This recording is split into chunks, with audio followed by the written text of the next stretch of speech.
Hello, everybody. Welcome to Sonic Talk, episode 533, recording today, Wednesday, the 16th of May, 2018.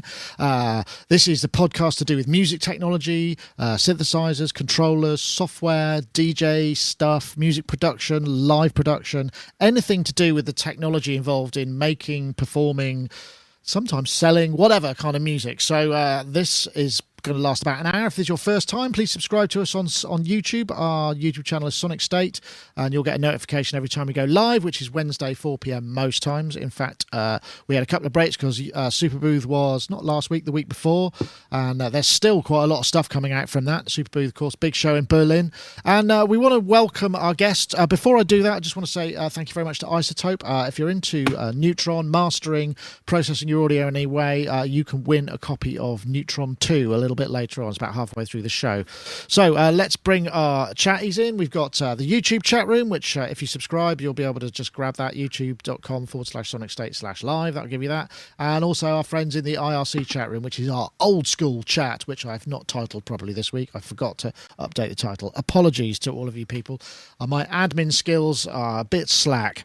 Anyway, let's say hello and welcome a few guests. We'll start with a stranger. Hello, stranger. Charles Chicky Reeves. Hello. He's back. Hello. Sublime-uk.com. Front of house guy. He's been out on the road with Orchestral Manoeuvres on the Dark all over the shop. Where have you been? Yes. In October until December, we were all over the UK and the rest of Europe. And then February, we were all over Scandinavia and certain dates throughout the northern part of Europe. Well, actually, no. And then Portugal. And then in March, beginning March, we headed over to the States, and I just got back. So we drove like 30,000 miles around the States. Oh, my Lord. Chasing the sun. Yeah, basically. Well, we started off in a blizzard on the Northeast coast, and we finished up in 40-degree weather in Florida. It's great. Loved it. But the bad thing about touring like that is you have to bring a lot of extra clothes. How do you pack? How do you pack for a trip like that? I have a secret. Well, it's not a secret. I'll tell everybody now. So my front house rig is I carry a digital console with a rack, a stage rack. And the stage rack is a 20U box that's got lots of space in it. So I packed all of my clothes for the latter part of the tour in there. And all my winter clothes, I brought in a suitcase with me. And all my stuff got shipped over via rocket cargo and went through customs and everything. And then when I finished up the tour, I packed all my winter clothes in that, and it went back to the UK. And then I took everything else in a suitcase. Where do you put your? Okay, I bought a lot of stuff too. Okay, that thorny problem of dirty laundry though. Where does that go for the trip back? You can't put that in your spanking new Digico console case. Surely. Actually, I do, because then when they open it up, if they start searching it, they go, "Oh, it's a bunch of dirty laundry." Then they won't search through this stuff at all every time. So I could just put all kinds of contraband in there, but no. But like, anything I bought, not that I do, of course not. But anything that like I bought quite a lot of stuff with it. I bought like a new Mac Pro and stuff like that, and iPads and things. And it was easier just to ship it over than to carry it with me. So I put it in there and mixed it with my dirty laundry. I'll probably get arrested now, but anyway. Okay. Well, I might ask you a little later what you might have brought back with you, just in terms, because you usually come back with a thing or two, but we'll get on to our other guests first, and maybe we can come back to you on that. Yes. We also have another guy who we haven't seen for a long time, Mr. Mark Tinley, Sonus Magus, runs a music store in Glastonbury in the UK, and just dashed in at the last minute. How are you, Mark? You well? I'm all right. Yes, very well, thank you. And you've moved shops, right? No, I've there's some kind of ancient electrical problem with like rubber-coated wire from the 1950s that was going to kill everyone. So they've closed the entire complex for a week to sort something out with the fuse board or something. So I've got a week off. Oh, right. Awesome. All of these piles of things which I've been meaning to do, I'm starting to realize that a week isn't enough to catch up on them, actually. Well, the first week you make lists, right? No, I think oh my God, no, I'm in the. See, the way I tidy the shop up is when I kind of make things on the counter, and every so often I end up with so much stuff on the counter that people can't see in the glass cabinet that's there anymore. So I just get a big box and I sweep the whole lot into the box, and then I put it somewhere. And I've got about 14 boxes like that, and I one by one going, oh my god, this is stock. What's this doing in here? And things that should be selling for like 50 quid and God knows what else, all mangled in with old sweet wrappers and half empty aspirin packets, and it's just incredible. I don't know how I make so much mess, but I suspect you need a visit from Mary Portas. She's the Mary Portas. She's the UK's kind of TV personality for sorting out retail outlets. She comes in and goes, right, what we need to do is we need to put racks here, you need to do this, you need to blah blah blah. You know, it's like their sort of restaurant fixer, but she fixes shops and organises them. That sounds really useful. I could definitely do with that. Yeah, maybe you can apply. I don't know. And organise my studio space as well. I don't think she does that. I think it's mostly retail, and to be honest, it seems to be mostly to do with fashion retail. So you might need to get a few T-shirts in. Yeah. So that was probably. I got some very fashionable ukuleles the other day. There's a title there, right? Hold on, fashionable ukuleles. Sorry, I'm going to write that one down. I like that. Those are two words that don't ordinarily come one after the other. Although ukulele fashion, it has to be ukuleles, fashionable ukuleles. Well, Mark, thank you very much for joining us, and we're going to also say hello to Mr. Jamie Liddell, who's in Nashville. Yeah. Ace performer, songwriter, all of that in the Wooden Lounge, in the library. And welcome from the library. Yes. So, how much roof space is there above the steps? Because that looks like you could. Right. So I was going to say you couldn't do a kind of, oh my lord, you couldn't do like turn it into a staircase and sort of have some kind of video descent into your playing position. Open a video that way. I'm just thinking out, random thoughts here. I love it. Yeah, it doesn't quite work. Anything's possible. Anything for you, Nick. I like a few broken legs. I mean, who cares? It looks like the sort of place you could do one of those awesome endless domino runs, from the top of that down the side, drop a little barbel into something else, huge one of those, if you had the time to set it up, of course. That of course, yeah. I've got a 2.5-year-old, and I'm sure, well, the problem with that is it takes so long to set up, and he'd just knock it down at all stages of construction. So yeah, I've got a few years to wait for that. But hey, maybe so. We grow into that. That's a great. I'm going to file that under dad activities. Or a train set. It's actually an amazing one. Yeah. No, so what have you been up to then, Jamie? Have you been productive this week? What have I been up to? Yeah, it's been all right. I've been in Nashville. There's this big conference going on now called Music Biz, which is quite unimaginative. It's not as good as fashionable ukuleles, which is definitely they should have thought about that. But a bunch of folks came through, and I've been chatting. I basically was on a panel with a bunch of the dudes from Native Instruments, because they've got that sounds.com coming out, part of the world of sample accessibility, and the vast world of how to meta tag 600,000 sounds in a useful way for people to make stuff quickly. So I've been in the world of chats. Of course, I've been doing the podcast. I've got my new one up with Sean O'Brien. There we go. I'm putting that up there. That's Jamie Liddell music, Sean O'Brien, right there. And I made music in the episode using only this, what with is no that? Input connected. Is that a Boss analog delay? An old Ibanez. An old Ibanez. Yeah, and so I just let it go into self oscillation and generated music solely from a delay pedal feedback. Nice. So that's also in the show. So I've been doing various bits, a few co-writes, and on with my dad life. Really, it's a priority, of course. Excellent. Well, I'm glad to hear that. I'm glad it's all going well. That sounds pretty good. Obviously, the week, it seems like Superbooth was this sort of great outpouring of stuff a couple of weeks ago. So there's not a massive amount of new releases this week, just purely because, everybody sort of shot their best load at the Superbooth, I suppose, if that's not too unpleasant way of putting it.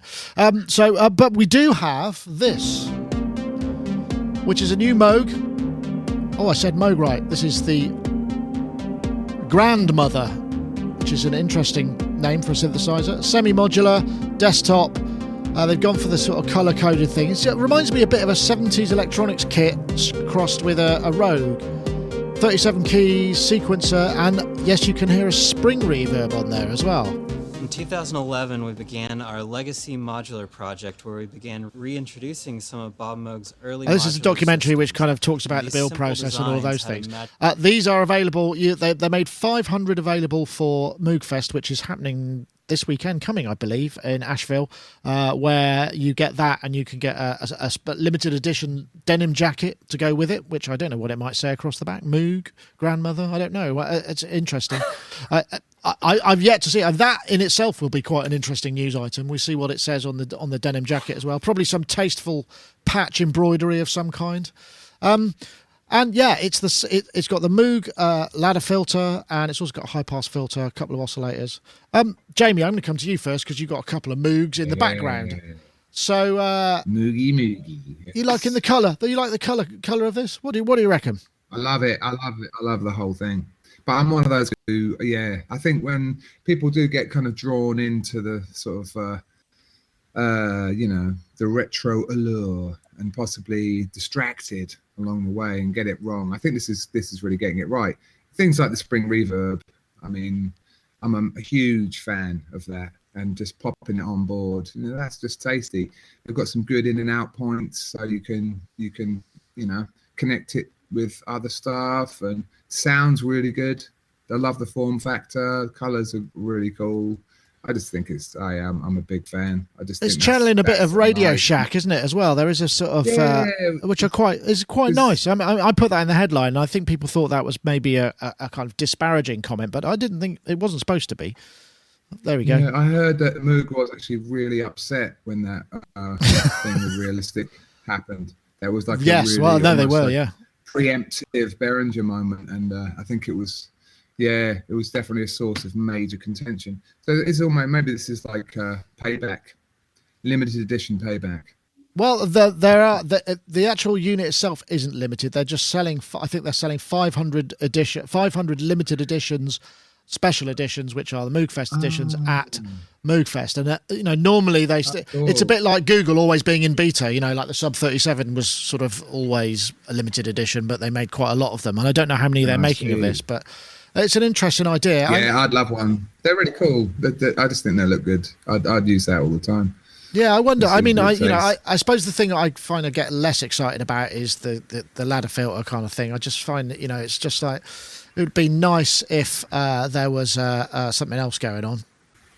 I don't know, Charles. Let's pretend there wasn't an edit point there. Yes. Those undies caused a brownout. Yeah, That's something right. along those lines. Yeah, I love this keyboard. I love the demo. I love I love the fact that it's you can bang on it and it makes the spring reverb actually make noise with the real spring reverb instead of a digital imitation of a spring reverb. Yeah, I'm sold. I love it. Will you be making the unwise purchase?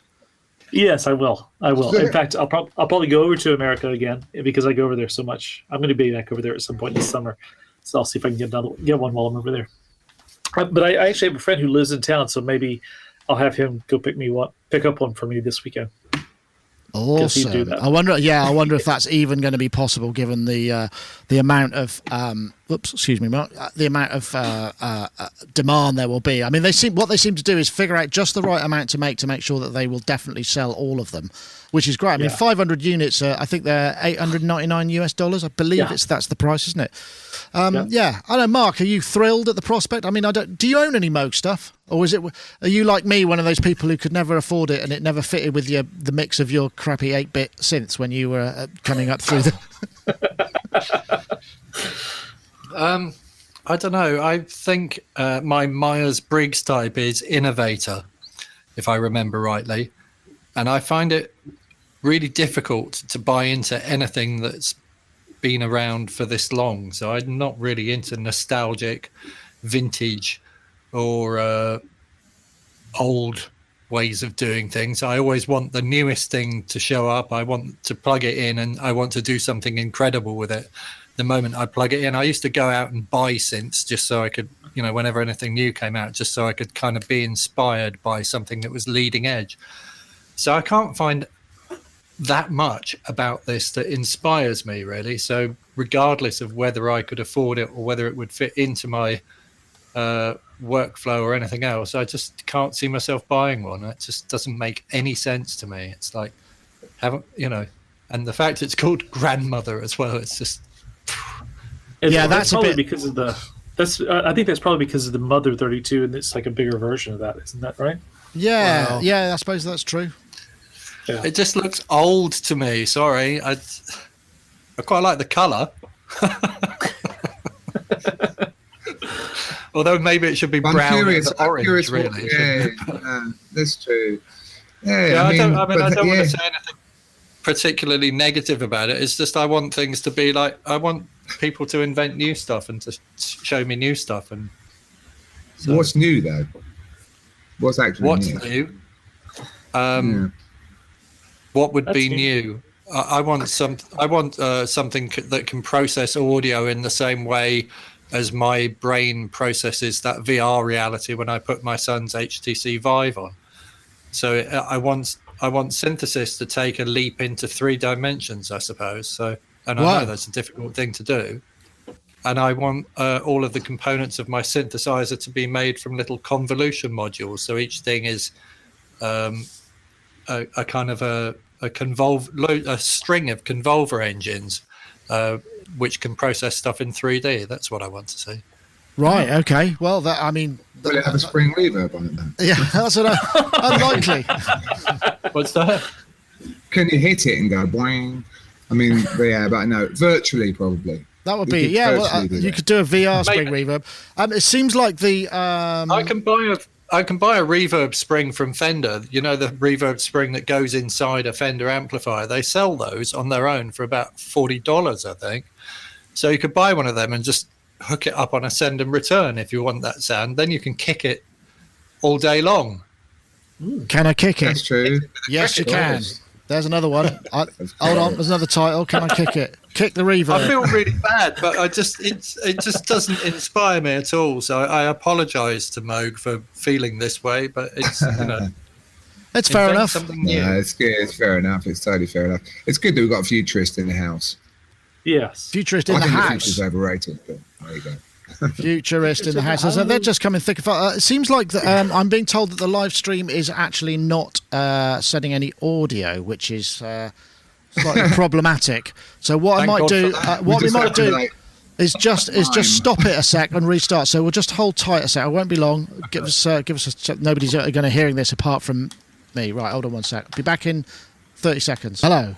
Hopefully we're back with some sound, and perhaps people can tell us whether or not we got our sound back. 1 2 testing. Perhaps you can tell me in the chat room whether we've got any sound. Hello there. Standing by. 1 2. Yep. We're back.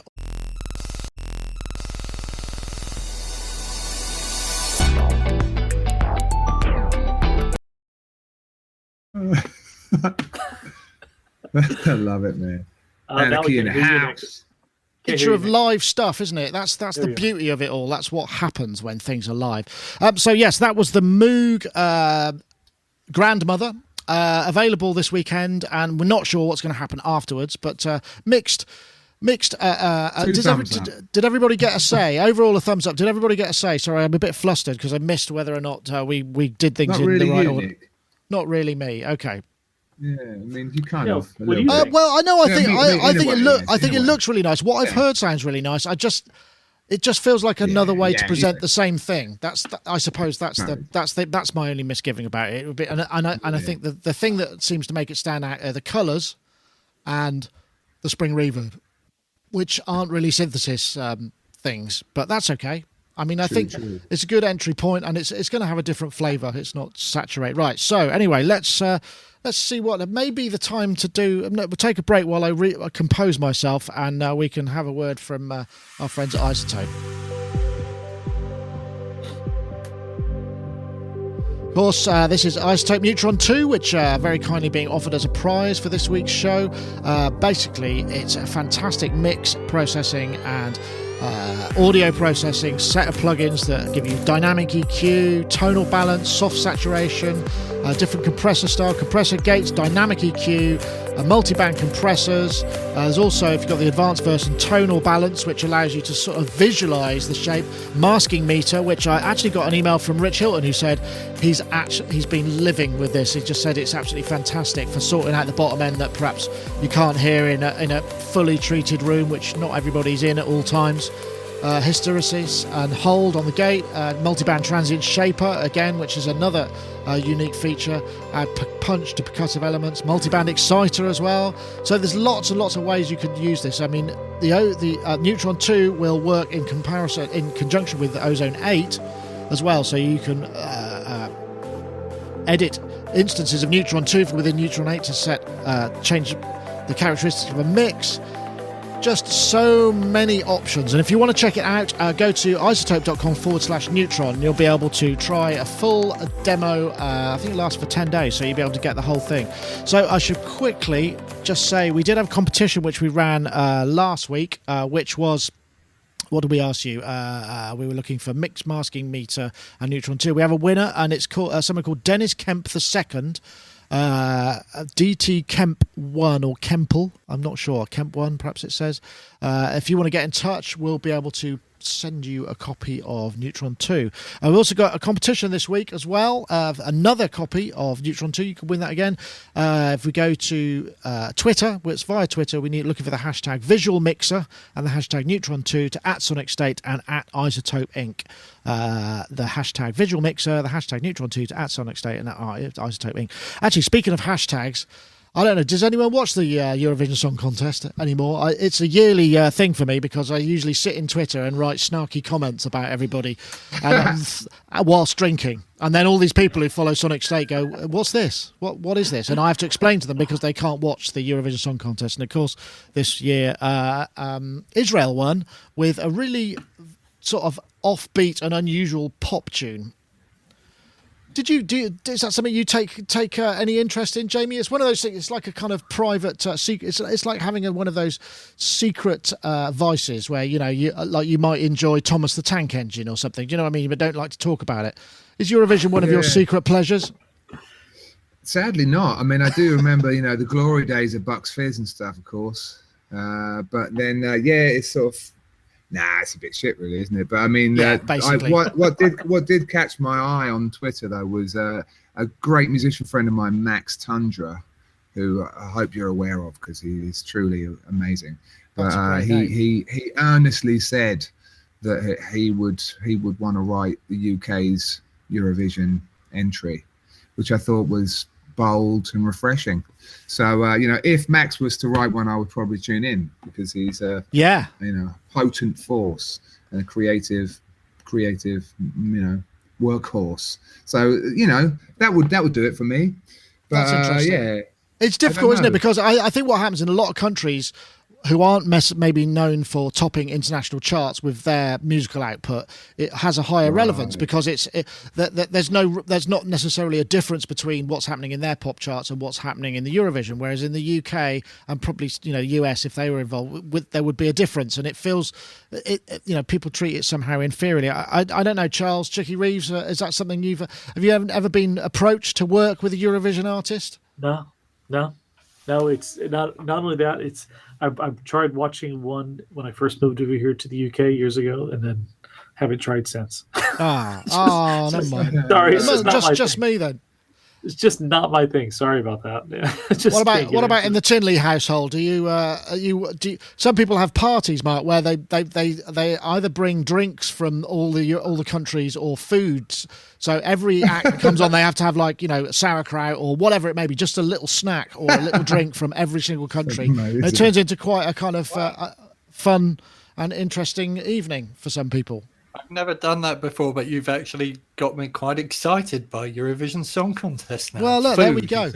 I like that idea.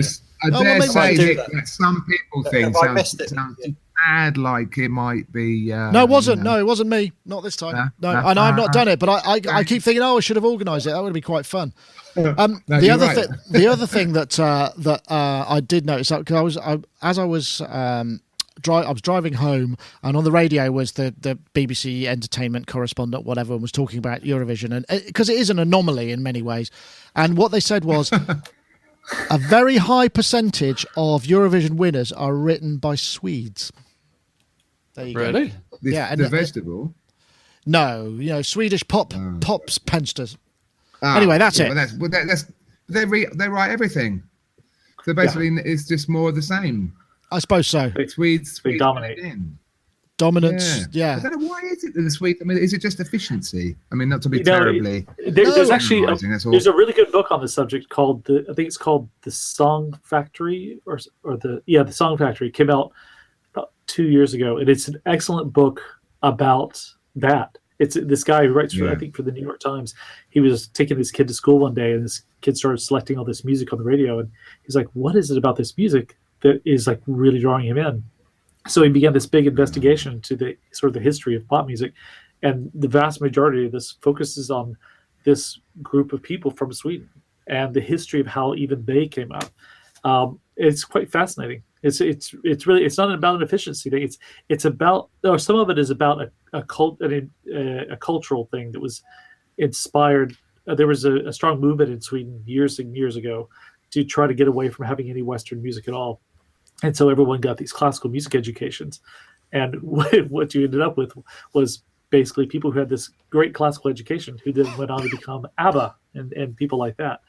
And, it's sort of like once you're on top, it's very easy to keep having people on top in your organization. And they've just sort of been on top for the past 30, 40 years. That's really interesting. I didn't know that. Cool. Interestingly, also, in case you're wondering, ABBA have reformed or recoagulated or got back together for a studio session, which is coming out in December, which is...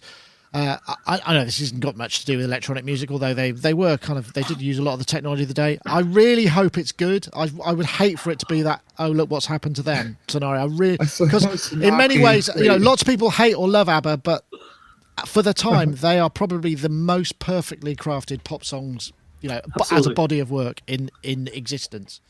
If that's there's not a part in any of those songs where there isn't a hook. What's that? I can't allow that one to pass without strongly disagreeing. Okay. But I'm just going to only say that much because obviously it's a contentious issue. But I did notice that Boy George snarkily was saying, "What have they run out of money?" Which which is I don't know. I mean, it does. I very much doubt it. A bit odd. I very much doubt it. I very much doubt it. Imagine the revs that they generate even today. No, hey, listen, crafts people definitely. But yes, yeah. Okay, let's leave it at that. Yeah, okay. Sorry. Should we leave it at that? Personally, but yes. Well, the only reason that I say this is because it's one of those. Quite often you pick one of their songs and you find that every single element, even like the hi-hat fill. When it's coming, and even that's a hook. Everything in it is so perfectly placed, and that I suppose in terms of pop, what pop is for.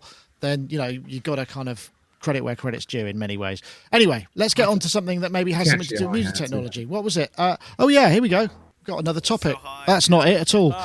Because I know what happened is my system crashed, and that means that I basically didn't save all my video locations, which is really, really annoying. So maybe I can do it from here instead.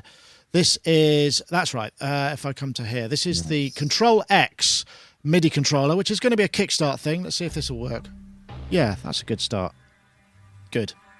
So this is an interesting idea. This is the original idea with which Ctrl X was born. To create a really quick controller to reach any value immediately, as if we had the hardware of all our software. The structure is really simple. Hold on, that's the MIDI controller, but here we go. This is probably what I wanted. Wrong video. Again, flustered. Let's have a look. So the idea is this matches up with the plugin and the hardware come together, which is, it's not an entirely new concept, but in terms of virtual instruments, it's possibly. So this is obviously the plugin, and then you've got the hardware that goes with it, which has got a screen and the knobs and all of that stuff.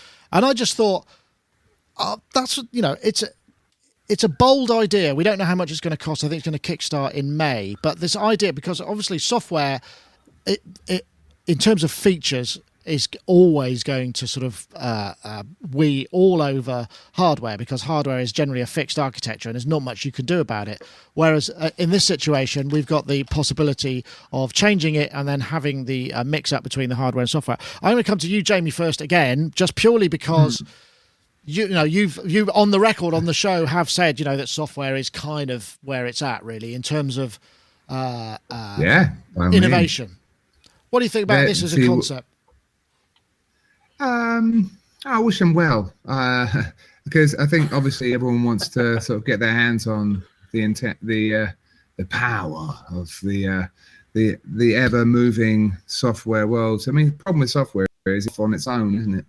It's sort of you might not know what, you know, the engine is behind a great new innovative software product. It might be controlling the grains of some bizarre new synthesis mode that might not possibly fit nicely into a subtractive synthesis model, for example.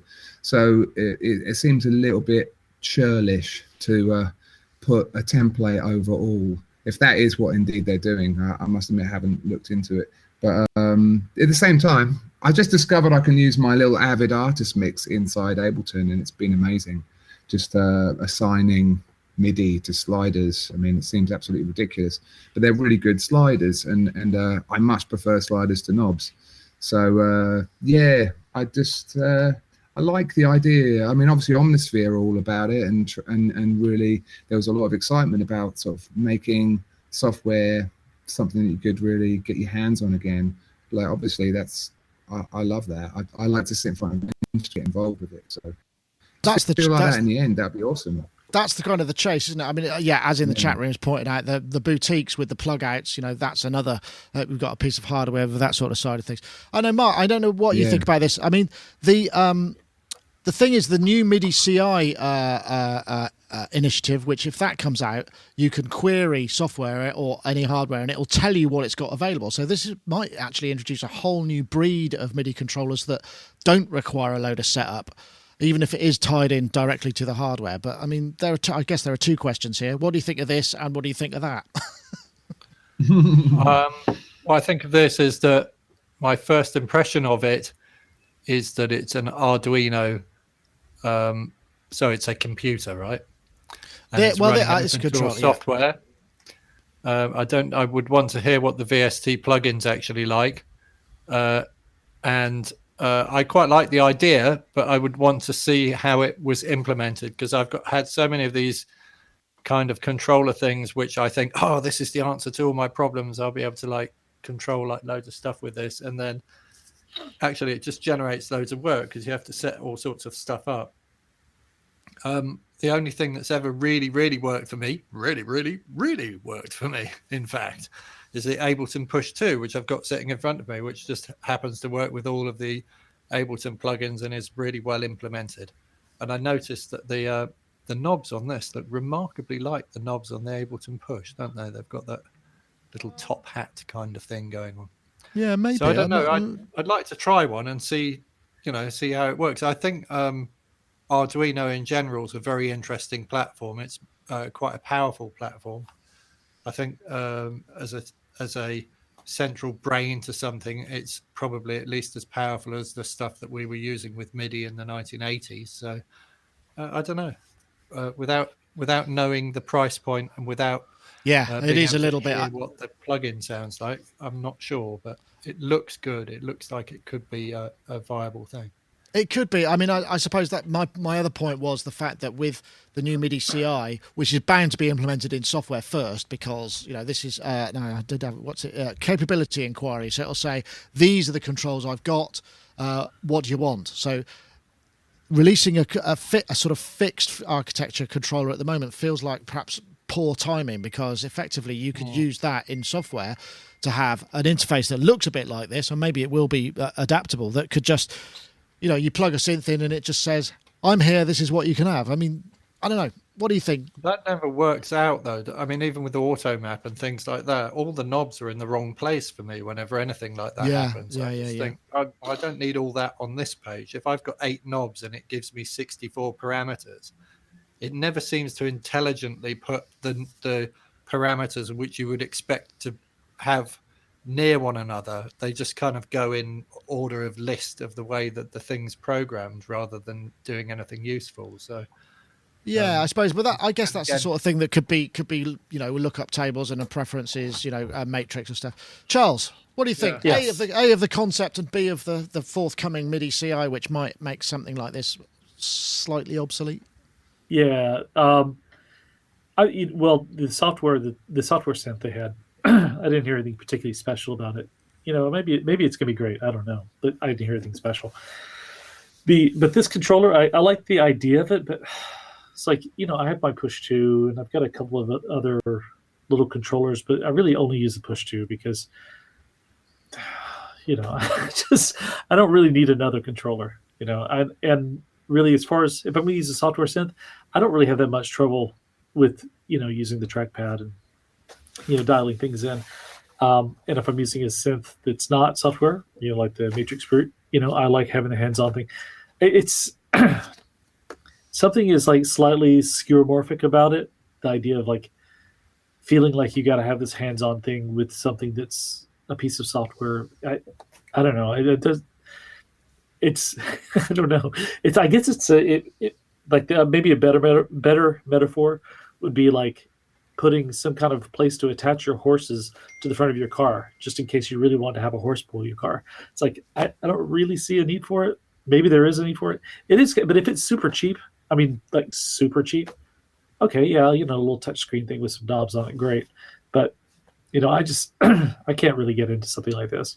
It's just not my thing. Did you see the news of the Omnisphere 2.5 with the hardware maps, which is quite an interesting concept, which is, again, there's similar flavour. So, they effectively have created hardware maps for 20 synths, and you just dial it up, and then whatever synth if you've got that synth, you get one-for-one control of a synth that's built to reflect the similar architecture of that synth. So you can control the whole interface from your hardware synth. That's great. So, yeah, it's a similar sort of concept, I suppose, but without the need to buy anything else if you've already got one of the synths and Omnisphere, I suppose. Yes, but yeah. Bigger investment. It's from somebody called, what are they called? Miklop, and it's going to be this. I found this on Synth Anatomy, who's getting to be very fast and finding lots of really good stuff. Do check that out, synthanatomy.com. And Ctrl X is going to be coming out. Let's have a look. Oh gosh, where is it? Kickstarter in May, so sometime later this month. So we'll find out just how much it is, and I guess price will be the main concept. All right then, I'm going to have to. This is going to be the same issue I've got because basically I haven't got any. Let me see if I can find the video online for for the next piece because I didn't save the document before it crashed, which is a lesson, folks, that you really must learn. So this is Node Live I'm looking for. Oh, so yeah, this is great. Node Live. I had to scroll down a bit because they're a surprising number. I can resend you the link that you sent me if you want. Yeah, I've got the link, but it was actually damn it. Here we go. Live at the Royal College of Music, which is where the album's from. So this is sort of trailer for the Live at the Royal College of Music. The album's now available on Din Records, which is Ian Boddy's label. This is sort of modular synth supergroup, if there is such a thing, which features Dave Bessel, Ed Buller, Flood, that's him there, and Mel Wesson. And they basically improvise live, so they say. I can't imagine you just show up with no patches, nothing plugged in, and then just hit go. I expect they've got some stuff sort of vaguely organised, but no computers, apparently, all sequences. And this is an album of the tracks from that live, and this was at the Royal College of Music in 2015. And hold on, let me find my mouse. Guys, nothing worse than being completely prepared for a show and then it all falling apart and being completely unprepared for a show. I don't know, it's like one of those nightmares, isn't it? We all have those performing anxiety nightmare dreams where you've wandered onto a stage and someone goes, yeah, over here, ready? 1, 2, 3, 4, play that. And you go, and you haven't got any trousers on, I'm feeling a bit like that now. The live album from Node is a supergroup of modular proportions. This is a great idea. The idea of a sort of synthesis supergroup, Mark. I kind of like the idea of this. even though this has sort of slightly prog rockish kind of overtones to me. I don't know. I mean, God, what am I going to say about this? Well, you either like it or you don't. I like the idea of it from a technological standpoint, but I'm not always keen on the music that comes out of those things. So the whole idea that somebody's going to wheel that amount of gear into a place and hook it all up and actually and switch it on and then get something that's consistently musical out of it is bloody brilliant. But I want music to move a bit faster, and I want it to have more of a bleeding edge, and so I don't know, which I guess you could do as well. But those particular people write something much more musical than I would write if I was doing that gig. I think I'd have electrical explosions, thunderstorms, and things spinning around people's heads, which they may have done at one point during it, but I don't think it would work to turn what I would do with it into an album. So I don't know. I like the idea of it. I know, Charles, I suspect... I'm going to give it 4 gold stars out of 5. Excellent. That's good. I mean, you as a front of house guy, Charles, must realise that in this situation, they showed up. I bet you they got in maybe the day before, got it all set up, got everything running, maybe had a couple of rehearsal sessions and then did the gig. I mean, that's my guess. Probably. Yeah. I would hope so. Yeah, especially as a front of house guy, I would really hope so. Because you just don't... I mean, in the interview that's on the site... they talk about how Synthotopia, yeah, Synthotopia, how they've sort of each gone into their individual roles, and like Flood is doing the more of the bassier, the low end stuff. So I would sort of plan for things like that. But yeah, just not knowing what's going to come out. That said, though, I love the idea of this, and yeah, it is kind of proggy, but as I mentioned before the show, I'm doing a soundtrack thing right now, a scoring thing, and typically what I do is I tend to improvise through the whole film. I'll watch a film about 10 times and improvise all the way through and then grab what I like out of it. So the idea of just showing up, not really knowing what you're going to do and improvising seems like I love stuff like that. And invariably, whatever I end up doing becomes quite musical, which doesn't always work for soundtracks, which is why I will filter certain things out. But I like the idea of coming up with melodic ideas just live on the fly while people are sitting there watching me. I really enjoy that. So I think it'd be a lot of fun. And I know Flood is definitely capable of doing stuff like that. I used to have a studio directly across from him. And the stuff I heard coming out of there always sounded amazing. He had, of course, an incredible synth collection in there. So there's always beautiful stuff coming out of there. Yeah, he is a very creative guy. I was fortunate enough to not collaborate, but I worked on a session. He did some production work with Goldfrapp on a couple albums back, and I was brought in at one point to kind of sort out some mess and maybe program some rhythms and stuff. And I always remember, because I did something that was I just had a go and sent the stereo mix, and they went, yeah, that's great, can we just have the stem? And they didn't want any of the individual stuff, and I just felt so chuffed that he'd been part of the process of evaluating what I'd done and used it as was. I don't know if it ended up, but he would sit there with synths and just kind of improvise stuff and then distill and stuff and work in that way, like you say. I know, Jamie, I mean, you do this sort of thing all the time, don't you? Except your setup's probably not as doesn't take 2 or 3 days to kind of fine tune and tweak. I mean, it's the result of a lot of that ongoing evaluation, but I mean, you don't have to move something that might not go out of tune or might need a service once you'd set it up and have the engineer on hand to get it working again. So often, hopefully. Except for my voice, I suppose. But it's only one oscillator, so it's relatively easy to keep that in tune. But yeah, man, it's a bold proposition. It takes me back to videos I used to love watching, Yellow Magic Orchestra back in the day, and just think, wow, those guys actually did that with that much gear. That's just spectacular.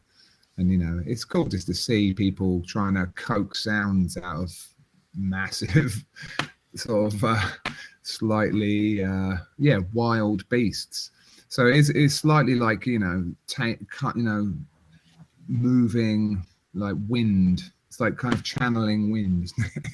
Yeah, You know, I suppose. it's like channeling weather. It's like sort of like a relatively chaotic system that you're somehow like this way, and you know, of course, there's a lot of arpeggiation probably, but it sounds like it could be a good little listen. I used to love, you know, it's very old school, isn't it? Really? Yeah, it is actually Dare quite I old school. say. It does It's remind me a little bit old of one of school. those kind of vintage car rallies, wherever he shows up with these really beautifully kind of Yeah. restored. And everyone goes, Totally. check out my, you know, check out my synth. There is a sort of element of.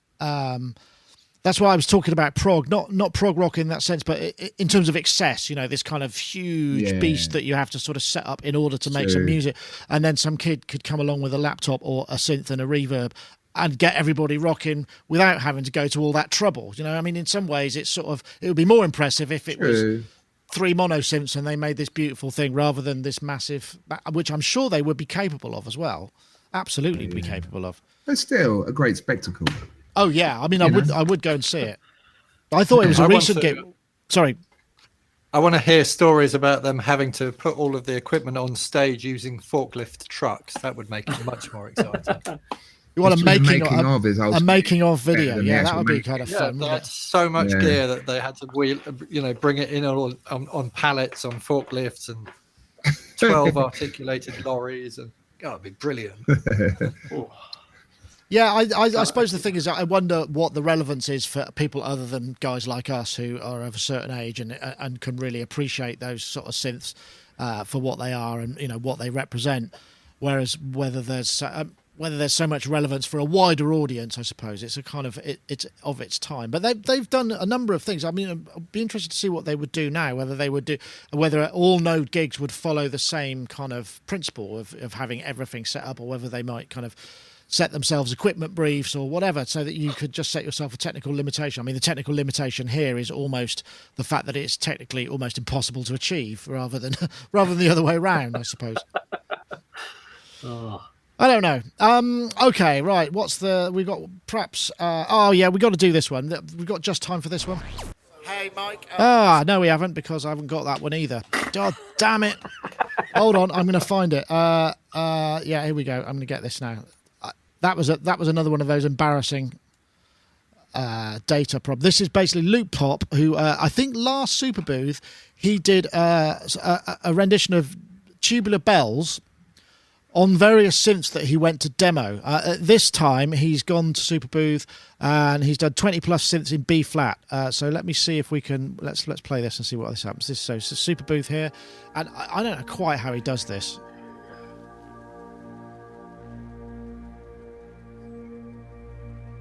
So each synth is demoed separately on the booth, which he's obviously working to a tempo and a key, and then presumably somehow monitors what he's done back. I'm not quite sure how it would work. So this is Novation Peak. It's a lovely progression, actually. This is based on a piece by somebody called Yehexel Raz, which is called NC Bemel, I hope I pronounced that. There's the GR Tasty Chips GR2, GR1.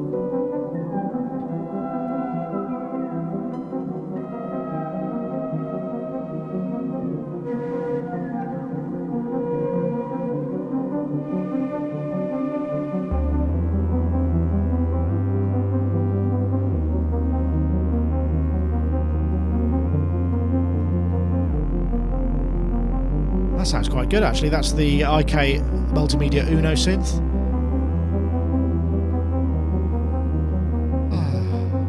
Very dreamy. Yeah. Sounds like something you'd write. Yeah, no, it's way more structured than something I'd write. Anyway, great idea. Mark, I thought this might appeal to you. How do you think he did it? Let's start with that. How do I think he did it? Yeah, because I mean, it's not an easy thing to achieve. Because bearing in mind, you go to a booth, it's really, really noisy, and then he has to play something on top. Or I guess maybe he has the bare bones of it, and he plays on top of it, and then multi-tracks it, and then puts it all back together again because it's fixed to the same tempo. My guess. I reckon he had it on a DAT. A DAT. Why not?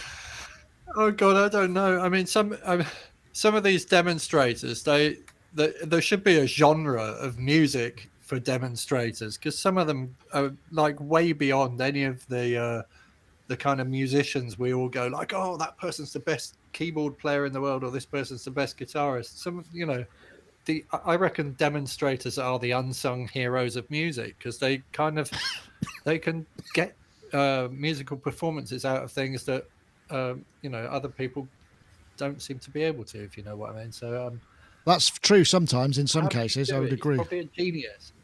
Maybe. Well, he is. I mean, I thought it was pretty good, and I like the idea. I suspect that maybe he had.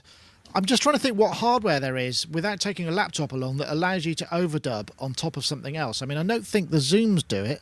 There must be a recorder that allows you to overdub. Perhaps the chat room will be able to. Maybe he's doing it with loop pedals. Yeah, I don't know, but you know, you wouldn't want to take like that entire thing with you. Jamie. Yeah. Enjoy that. That's great, isn't it? Wow, it's lovely, yeah. It was lovely. What a lovely preemptive thing. The nicest part about that for me is that he saw the event coming up on the calendar and was like, oh, I know what I'm going to do. This is going to be my way to pay attention to what I do. And, you know, hats off, because it's actually a really satisfying musical thing in and of itself, and sort of does the, you know, ticks two boxes, as it were, because it's, you know, also helping those companies and showcasing the stuff. So respect. However he's done it. I mean, I think you're absolutely right. He's got some kind of playback device or something, I would imagine. Or he just knows the piece. I mean, you know, if you practice the piece long enough, you all you need is a click track, really. You know. Yeah, but you still, I suppose so you key. think might just have a metronome on his phone or something, and yeah, I suppose that's possible too. Do you think I'm overthinking it? For example, if it was an ABBA song, you'd even know what the hi-hats were doing. So in the case of a man who's probably already worked out the piece, he was just going, oh, this is the bit that goes, ooh, I'm just going to do that. You know, and then in a way, it's also a charming piece of music, but relatively, it may well not be strict. You know, it might just be, you know, vibing in the key of B, whatever, B flat. So, yeah, you know, I think the tempo's fairly solid. Yeah, I think the tempo's pretty locked. So, and that in itself would be difficult, because, you know, you'd have to match it certainly. So you get the how would the arpeggio in the peak? So I think you'd have to base it on the first track that you recorded, because otherwise, your click track and what happened on some synth where it might have been hotter or colder on the day, where there's going to be a bit of drift. Just interesting. You can check it out. Actually, it's man. It's impressive. Looppopmusic.com is where to go. Charles, what do you reckon? I figured this would appeal to you after what you just said about the improvisation stuff. Yeah, I loved it. I thought it was really beautiful, and I think yeah, Jamie's got it right. He probably did put it together that way. And if he is really familiar with the piece that he was going to do, you know, he probably knew all the parts, and I wouldn't be surprised if he did several takes of different instruments and later put it all together along with the video just to see what would work. But you know, the guy is quite ingenious. Some of the stuff he does. In fact, like the stuff he does with the organelle. Oh my god, it's just I love his I love his video channel. That's absolutely fantastic video channel. So yeah, hats up to him. That's great. It's great that he did that. Yeah, it's just quality. It is an inspiring sort of way to kind of think about how to approach these relatively daunting displays of equipment and sort of make it, I agree. It's not overwhelmed. I agree. I mean, I imagine it was like I say, it's a considerable amount of work. I mean, I know how much work it was for us and our team, and I know I met him at NAMM, actually. He's a really nice guy. I think he's based in Israel, Tel Aviv possibly, or Jerusalem. I'm not sure, but I did meet him there. And like you say, his music stuff is great, and check out his YouTube channel as well. That's Loopop, good stuff. But yeah, a brilliant way to approach the event itself, and just differentiate yourself from a bunch of people shouting in a room trying to get a decent demo out of somebody who may or may not be prepared, because you want to get the first video. I mean, you know, that's just the way it goes. I mean, in terms of just regular gathering of the news, sometimes there's a disadvantage of doing it that way, but this is a nice sort of measured way, and you also get a sense of, ooh, that synth does this. That's quite interesting. Maybe I should look into that. So it piques your interest as well, which I think is a good idea. They might allow him at the super booth just on his own next time. So if everything's clocked and then they put everything in the same key and they just put a bit of smoke in the room and it's like just a nice tracking one shot and he just kind of moves around all the synths and coaxes that'd be a awesome. crazy Yeah. piece of music. Well, maybe Because now everyone likes him, so maybe he's angling for a gig. Maybe that's what he's actually doing, because there are a lot of by all performances means. at there, and some Fish of them. away, dude. Yeah, I would say that's a really good concept. Anyway, I think that's. I'm going to try and extricate myself from this car crash of a technical nightmare that the show has become, and try and wrap things up a little bit in a sort of semi-professional fashion by saying thank you very much to everybody for joining us. I want to say thank you for the guys and gals in the chat rooms, YouTube chat room, for hanging in there. I think we got the audio back on track. I'm just the other reason why I'm slightly distracted is because I'm thinking, how the hell am I going to stitch this together in the edit? Because the first part of the show recorded.